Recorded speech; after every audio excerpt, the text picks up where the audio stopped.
Bonjour. Bonjour, vous allez bien? Oui, vous? Bien reposé? Oui, ça va. Bon, en forme parce qu'on a pas mal d'essayages cet après-midi. D'accord. D'accord? Je vous laisse Pas de souci. mettre vos affaires? Ouais. Cela fait tout juste une semaine que Paola, 27 ans, a décroché un emploi à mi-temps payé au SMIC. Vendeuse dans cette boutique de robes de mariée de Rouen. Et on est la cliente en cabine? Vous me suivez? Oui. Bertrand, le patron, l'accompagne et la forme patiemment, car Paola n'a aucune expérience dans ce domaine. Donc là, on se renseigne auprès de la cliente si elle est mise en face le rideau ou en face le mur. Est-ce que vous êtes face au mur ou face au rideau? Oui, je suis face au mur. D'accord. Je rentre, hein? Oui. Pourtant, Allez-y. elle ne manque pas de diplôme. Après le bac, Paola a étudié 5 ans à l'université et décroché un master en communication. Elle n'a toujours pas trouvé d'emploi dans sa branche, malgré 2 ans de recherches intensives. Je pense que ce qui m'a amenée à postuler ici, c'est la désillusion et le fait de se rendre compte que le marché de la communication s'était bouché et qu'il fallait que je réfléchisse à autre chose, à m'ouvrir à d'autres horizons. Même si Paola n'y connaît rien en vente, Bertrand n'a pas hésité à lui donner sa Sur chance. une forme trapèze. Ah, on recule jamais avec une robe. Mariée. Je m'aperçois que de plus en plus, c'est de plus en plus dur pour les jeunes de trouver quelque chose vraiment dans leur domaine d'activité où ils ont été formés, quoi. Comme Paola, des milliers de jeunes diplômés peinent à décrocher leur premier emploi.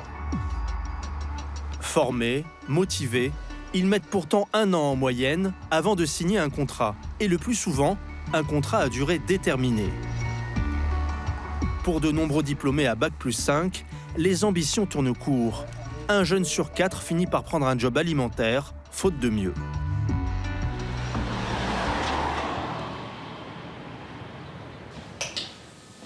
Après ses 5 années d'études à Montpellier, Paola retrouve sa région d'origine. Elle s'est réinstallée chez sa mère, à Rouen, le temps de se faire une place sur le marché du travail. En fait, là, c'est toutes les affaires que j'ai ramenées de Montpellier et que j'ai laissées en stand-by le temps de redéménager. Pour moi, ça servait à rien, finalement, de déballer les affaires pour les refaire quelques mois plus tard, quoi. Paola pensait quitter sa chambre de lycéenne au bout de 6 mois. Finalement, ses cartons prennent la poussière depuis plus de 2 ans.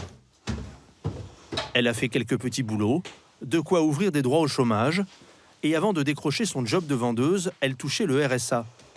Pas de quoi prendre son indépendance. Chaque matin, elle continue à éplucher les nouvelles annonces et postule dès que son profil correspond. C'est une annonce pour chargé de communication et web marketing à Bois-Guillaume, donc c'est pas très loin d'ici.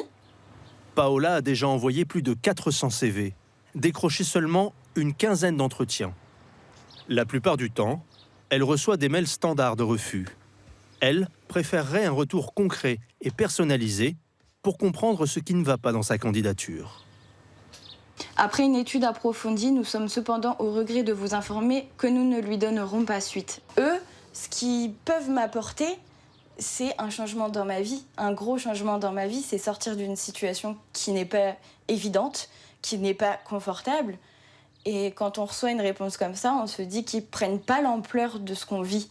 Finalement, on ne se sent pas pris en considération. Paola est désabusée, pas encore abattue. Mais à force de galérer, 14% des jeunes diplômés à Bac+5 changent de voie dans les 2 ans qui suivent la fin de leurs études. Le découragement, Alexandre le ressent aussi, de temps en temps.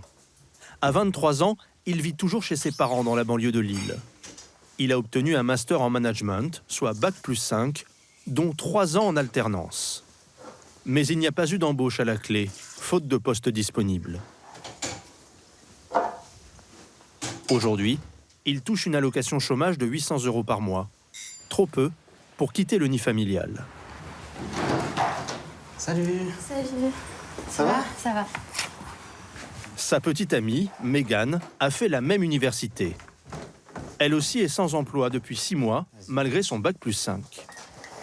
Alexandre veut être manager sur une plateforme téléphonique. T'as trouvé des offres intéressantes ou pas du tout? Oui, une, je t'en avais parlé rapidement, là, qui peut être intéressante. Même s'il demande quelqu'un avec plus d'expérience, je vais quand même essayer, on verra bien. L'alternance et les stages ne suffisent pas. Les recruteurs veulent toujours plus d'expérience. Sa candidature peine à se démarquer dans un secteur très concurrentiel. Je vais regarder dans les entreprises où j'ai postulé. C'est quoi tout ce rouge? C'est là où j'ai eu un retour et qui s'est avéré négatif. D'ailleurs, celle-là, je peux les mettre aussi. Ça va? Ça va et toi? Ouais, ça va. Ça a été ta journée? Alexandre garde le moral grâce au soutien de son père, Gilles, cadre dans une entreprise de crédit. T'as des pistes? Pas vraiment, j'ai continué de postuler à différentes offres que j'ai pu voir sur Internet. Pas d'affolement, hein? Ouais, après, c'est vrai que ça fait quand même un paquet de temps que je cherche du boulot. Ouais, ça fait 5 mois, c'est tout, hein. C'est pas... Ouais, ça paraît long quand tu cherches, mais... C'est ça, et puis bon... Ça fait 5 mois et t'as quand même eu pas mal de rendez-vous. Le problème, quand une recherche d'emploi, c'est que tu vas te prendre beaucoup de non. En fait, tu vas te prendre qu'un oui. Et ça sera le bon. Alexandre n'a pas appris à chercher du travail durant ses études. Encore moins à se vendre auprès des recruteurs. Depuis 3 mois, il est suivi par une association d'aide à l'insertion professionnelle des jeunes. Bonjour Caroline. Tu vas bien? Bien et toi? Ça va, ça va. Caroline est bénévole. C'est une ancienne chasseuse de tête dans un cabinet de recrutement. Avec Louise, une salariée de l'association, elle aide Alexandre à définir son projet professionnel. Et surtout, elle l'entraîne à se présenter, à séduire les employeurs. J'ai préparé ma présentation finale pour ensuite la phase de réseau. C'est parti? Ouais, Quand tu veux, quand tu veux. Bonjour, je m'appelle Alexandre Régnier.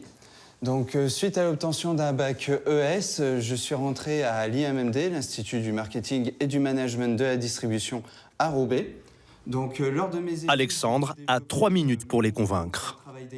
Et de plus, je suis quelqu'un justement de sociable qui tisse des liens facilement avec les gens. Merci Alexandre. Merci à vous. Ok. Sur la voix, en fait, c'est vrai que ta voix porte, donc tu peux baisser d'un ton quand tu es juste avec une personne. Quand tu dis, mon objectif c'était de répondre, enfin je devais répondre aux objectifs commerciaux, oui, mais cite des exemples. Moi je reviens toujours à ça, c'est cite des exemples. Si tu arrives à donner au moins un exemple de réussite professionnelle, ça rassure l'interlocuteur. Ok. Il a été nommé manager pendant son alternance, ce qui est très rare.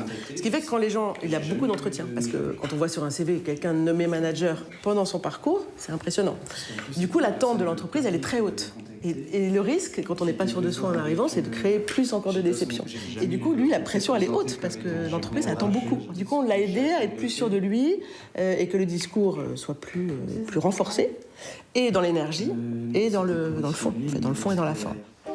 Bon, merci beaucoup. Des conseils qu'il va mettre en pratique le soir même, lors d'un job dating organisé à Valenciennes. Alors, je te donne le tote bag de bienvenue, Super, merci. la brochure de l'événement. Plus de 50 candidats sont présents. Des jeunes diplômés comme lui, mais aussi des chômeurs de longue durée. Face à eux, 9 entreprises pour 22 postes à pourvoir. Bonsoir. Bonsoir. Alexandre Régnier. Le concept de ces job dating est le même que pour les rendez-vous galants. 10 minutes pour séduire et décrocher une deuxième entrevue. Voilà, je vais vous expliquer brièvement mon parcours. Alexandre tente sa chance pour un poste de commercial dans cette entreprise de cartouches d'encre pour imprimante. Ce qui fait un bon commercial, alors, selon vous? Ce qui fait un bon commercial, c'est c'est dans un sens l'atteinte des objectifs fixés. Dans un premier temps en vente, mais aussi faire attention à tout ce qui est gestion client. Il faut savoir vendre, effectivement, mais aussi le fidéliser. Mais ce qu'il voudrait, c'est être directement manager. Il va se dévoiler, un peu maladroitement. Éventuellement, par la suite, quels sont les postes aussi que vous proposez, par exemple, autre que commercial sédentaire, mais Dans le management aussi, ce genre de choses.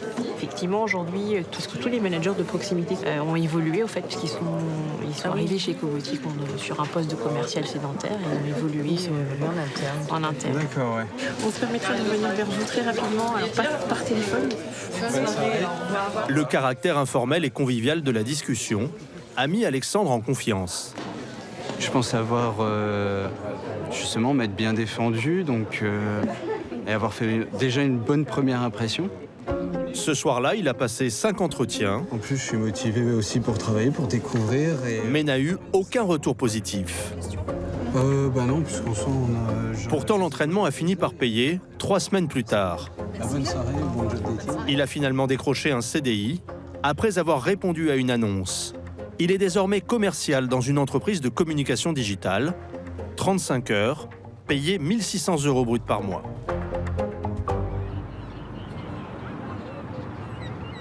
Aujourd'hui, même le plus haut diplôme universitaire n'est plus un rempart contre le chômage.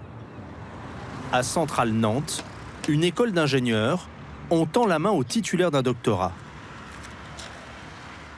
Il serait plus de 300 à chercher un emploi, rien qu'en Loire-Atlantique. Alors aujourd'hui, ce qu'on va faire, l'idée, ça va être de pouvoir revenir sur vos attentes. Dans cette salle de cours, tous ont minimum Bac+8. Ils sont docteurs en substances des chimies naturelles, en physiologie digestive ou en biologie. Des titres prestigieux qui effraient parfois les entreprises. Emmanuel cherche du travail depuis près d'1 an, après 14 ans d'expatriation dans un laboratoire universitaire au Canada. On sort de nombreuses années dans l'académique et donc les industries sont effectivement un petit peu frileuses peut-être parce qu'on n'a pas encore l'expérience de l'entreprise. Durant les 4 mois de leur formation, payée par Pôle emploi, ils ont reçu des cours de finance, de management et participé à des ateliers pour mettre leurs compétences en avant. Ici, c'est compétences, savoir-faire, savoir-être acquis pendant la formation. À l'heure du bilan, ils se prêtent à un exercice un peu enfantin pour traduire en images leur évolution. Pendant la période, quoi. Alors moi je suis partie comme un petit fennec très curieux. Et là je me sens comme une grenouille qui fait un peu le grand écart dans le sens où il fallait quand même apprendre des nouvelles façons de faire, de penser. Comme les autres, Emmanuelle ne s'est pas contentée de participer à des ateliers. Elle a dû faire un stage en entreprise. Docteur en microbiologie, elle a été prise pour 3 mois dans une start-up spécialisée en immunologie. Ça va comme tu veux, Géraldine? Bien, toi aussi? Ouais, super. Une opportunité qu'elle n'aurait jamais pu décrocher sans sa formation. Son stage est en effet entièrement indemnisé par Pôle emploi. L'entreprise n'a donc eu aucun salaire à débourser. Emmanuelle a ainsi pu intégrer une équipe de 40 personnes et mener son propre projet. T'as 2 minutes? Oui. Salut. Pour Nicolas Poirier, son directeur scientifique, la formation à Centrale Nantes a été déterminante. En temps normal, on aurait assez classiquement répondu qu'on n'avait pas d'offre d'emploi, ce qui était la réalité à la base, et qu'on n'avait pas de possibilité à très court terme ou à moyen terme d'avancer ensemble. Cette formation nous a permis de se rendre compte qu'on avait des profils différents, qui étaient tout à fait compatibles et qu'on pouvait faire d'autres choses avec Emmanuel qu'on ne fait pas avec les autres profils qu'on recrute d'habitude dans l'entreprise.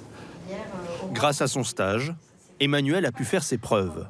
L'entreprise lui a proposé un CDD de 1 an qui devrait déboucher sur un CDI.